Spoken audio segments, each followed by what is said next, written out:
ambresse, cipollina, olio e un po' di carne ammacinata. Guardate com'è bello, rosa rosa. Bruchettone, lo nonno Vicenzino, ma che ha schiacciato tutta la carne. Mettere, io mi sto ritirando.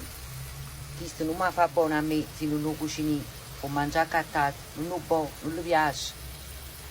Qua papra mamma socio. L'ho provato. Se ci pigliate un piatto fatto e buono, cucinato.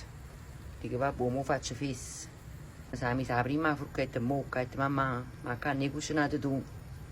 Che già fa, la già mettere, l'ha già avvezzato troppo assai. Ma su merito figlio mio. Spiego perché. Il figlio mio si merita che io, pure se sono stanco, mi soso, ando lieto, pure se sto malato, e la già mettere in un piatto in coppa d'altro. Perché con questo mondo oggi, che ci sta girando attorno a noi, questa marciumma, un guaglione di 24 anni, onesto, pulito, stimato e faticatore. Ma lo stanno, senza offesa, ci fanno i campanelli. E allora io pure se sto morendo, mi soso, io faccio un piatto cucinato. Perché sto qua, tengo un cannarone sfumato. Se non faccio mezzo chilo di pasta, carne ammacinata, provole, parmigiano, non so arrendo.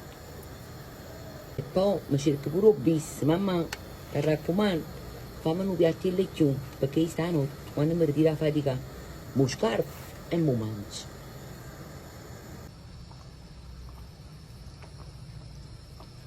Ecco qua, siamo pronti, lo scafarone di pasta è pronto. Bella brancata di parmigiano a cascata, la brancata di provola con il latte. E mo iniziano le danze. Guardate che bellissimo. Ecco qua, siamo pronti. Assaggiamo.